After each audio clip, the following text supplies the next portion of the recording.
Bonjour, bonjour, bonjour. 14e vidéo d'aide pour notre atelier problème. On passe au problème multiplicatif et on va aborder les problèmes fois plus, fois moins. C'est la première fois qu'on voit des problèmes multiplicatifs. Prépare une ardoise ou du brouillon et on est parti. Cette leçon porte sur des problèmes multiplicatifs. Un problème multiplicatif est un problème qui peut être résolu par une multiplication ou une division. Attention. Pour trouver la bonne opération, il faut bien comprendre le problème.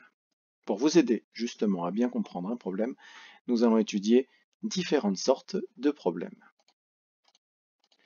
Et d'abord, donc, les problèmes fois plus, fois moins. Voyons une situation pour bien comprendre. J'ai 28 images. Marie en a 2 fois plus que moi. Marie a 56 images. Définition du problème de fois plus, fois moins.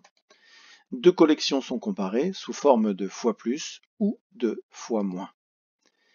Ici, 28 images, 2 fois plus, 56 images. Prenons un premier exemple de problème. Stéphane a mangé 84 haricots verts. Son petit frère en a mangé 4 fois moins. Combien le petit frère de Stéphane a-t-il mangé de haricots verts? Dans ce type de problème, on ne parle que d'une seule chose. Ici, il s'agit d'haricots verts, d'une quantité de haricots verts. On peut symboliser ce type de problème, la transformation, comme ceci. Une collection ici, une autre, et ici un rapport entre les deux. Nous connaissons une quantité, 84 haricots verts. On peut les placer ici, c'est la première collection. Et la comparaison avec la deuxième, 4 fois moins. Nous cherchons l'autre collection. Quelle opération doit-on poser? Comme la deuxième collection comporte moins d'éléments, nous devons poser une division qui s'était affichée un peu en avance. La première collection divisée par le rapport. 84 partagé en 4 divisé par 4, ça fait 21. 21 fois 4 égale 84. Le petit frère de Stéphane a mangé 21 haricots verts. Nous cherchons donc dans ce type de problème la deuxième collection. On connaît la première collection et le rapport, on cherche la valeur de la deuxième. Si la deuxième collection a plus d'éléments, alors on fait une multiplication. Si la deuxième collection a moins d'éléments, alors on fait une division.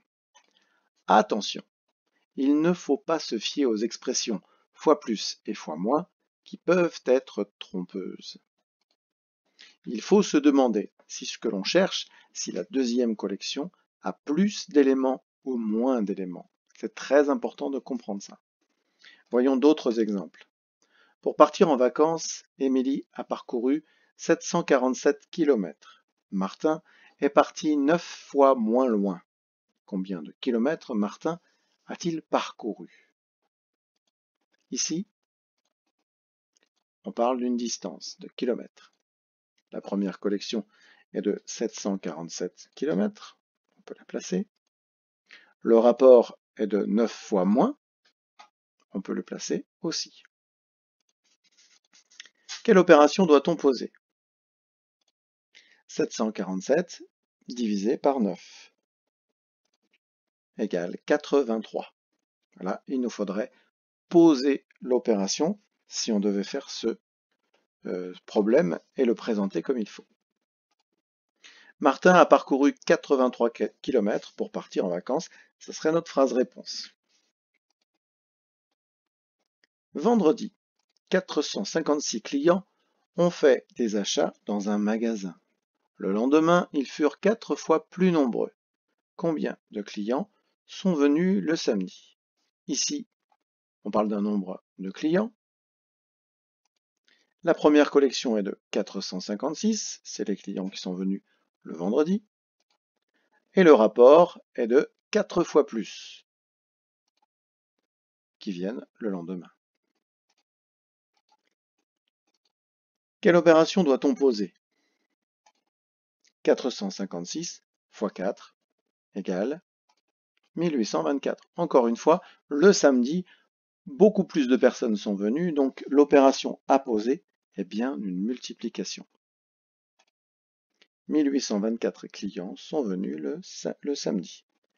Vous commencez à le comprendre dans ce type de problème, hein, on est sorti des calculs que l'on peut faire de tête. C'est là où il va falloir avoir bien travaillé sur le calcul posé et pouvoir poser les calculs dans la colonne de droite et dans la colonne de gauche, annoncer les calculs en ligne et les phrases réponses. Mon chat pèse 4856 grammes. Son chaton est 8 fois plus léger. Quel est le poids du chaton?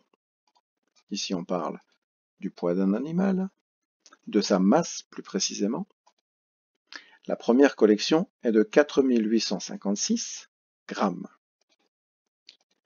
Le rapport est de 8 fois plus léger, 8 fois moins donc, mais vous voyez qu'il est écrit 8 fois plus, et c'est là qu'est le piège.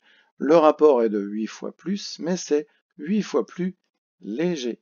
Donc, c'est là qu'il faut absolument se poser la bonne question.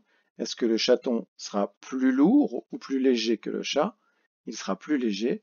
Donc même si on m'annonce ici 8 fois plus, je pense bien que c'est 8 fois plus léger et que le calcul que je devrais faire, l'opération que je dois poser, c'est bien une division.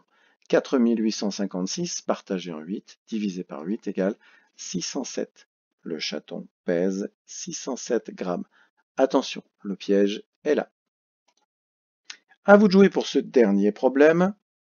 Stéphane a mangé 84 haricots verts. Son petit frère en a mangé 4 fois moins. Combien le petit frère de Stéphane a-t-il mangé d'haricots verts? Est-ce que vous vous souvenez de ce calcul fait au début du diaporama? On va aller assez vite. On se rappelle qu'on parle de haricots, que la première collection c'est 84 haricots, que le petit frère en a mangé 4 fois moins, c'est le rapport, et donc combien le petit frère en a mangé? S'il en a mangé 4 fois moins, il en aura mangé moins, je vais donc poser une division 84 partagée en 4, ça nous donne 21. Le petit frère de Stéphane a mangé 21 haricots verts. Bravo pour tout ce travail, révisez bien ça au travail et à bientôt pour une nouvelle vidéo.